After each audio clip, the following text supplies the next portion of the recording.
Ça roule, ça roule.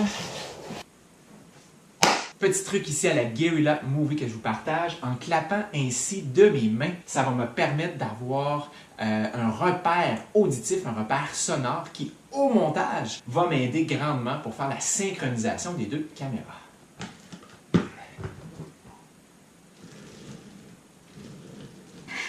Ce n'est pas fini tant que ce n'est pas fini. Tant et aussi longtemps que mes deux genoux ne sont pas au sol et que je suis revenu en position où je peux relâcher ma contraction musculaire pour éviter autant que possible une blessure au dos, je garde cette contraction musculaire volontaire de l'entièreté de mon corps. C'est toujours, par souci de protection, arriver justement à diminuer au maximum les risques de blessure.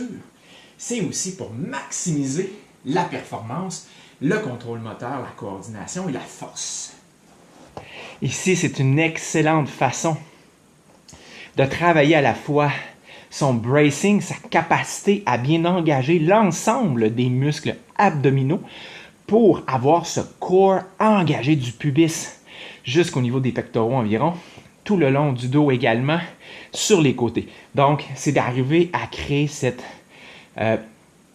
core stiffness, donc cet engagement volontaire continu au niveau de tous les muscles abdominaux, tant au niveau du transverse, grand droit, les obliques, mais aussi les muscles au niveau du dos, pour, avec cette force au centre de l'être, ça se répercute positivement sur les membres périphériques comme les membres supérieurs, mais aussi les membres inférieurs.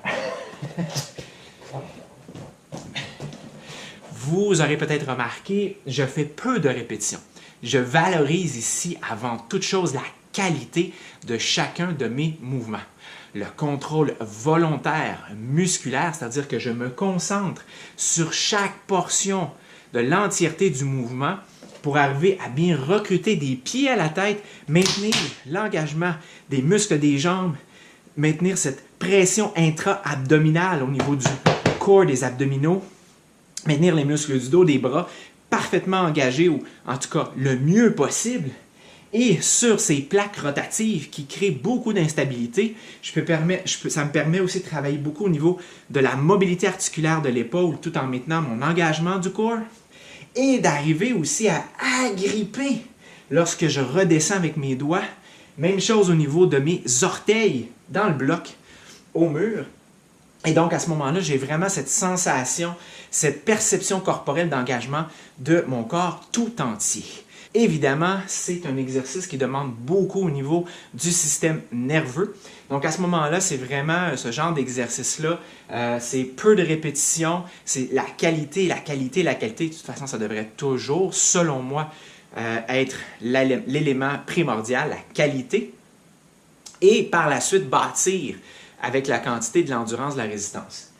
Maintenir un état d'esprit calme et stable lors de ce genre de mouvement pour maximiser sa capacité de concentration. Être vraiment dans le moment présent. On est vraiment ici dans une espèce de flow que j'appelle le guerrier paisible ou la force tranquille. Donc, c'est de garder ce calme, de garder cette capacité à rester calme malgré l'effort dans l'ensemble de la demande au niveau physique et mental dans ce type de mouvement. Ce n'est pas, je termine aussi en disant, ce n'est pas un mouvement à faire nécessairement pour les débutants. Ça demande beaucoup de choses en même temps au niveau physique et mental. Et donc, c'est vraiment un type d'exercice qui, selon moi, serait plutôt suggéré au moins aux gens qui ont un niveau, on va dire, intermédiaire à avancé. Tout ça pour bâtir de solides fondations dès le départ, faire en sorte que le engram, faire en sorte que le système neuromusculaire s'habitue dès le départ à bien faire les mouvements, toujours dans l'idée, dans l'optique de réduire au maximum les risques de blessure et d'augmenter au maximum la performance. Dernière chose aussi qui peut être intéressante, si vous êtes seul, vous n'êtes pas avec un ou une partenaire d'entraînement, à ce moment-là, vous pourriez, par exemple, comme je le fais ici, vous enregistrer. Et donc, vous aurez un exemple visuel, vous aurez cette capacité par la suite à regarder si vos sensations s'accordent avec la réalité. C'est-à-dire, dans ce cas-ci, ce que vous ressentez, ce que vous pensez être en mesure de faire, est-ce que dans la réalité, c'est bien ce qui se passe?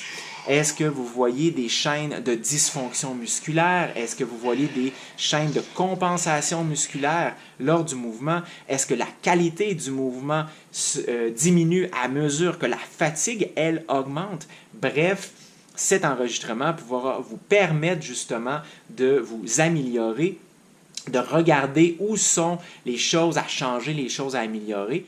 Tout ceci dans l'idée, évidemment, de vous corriger le plus rapidement possible et de poursuivre de belle façon votre évolution.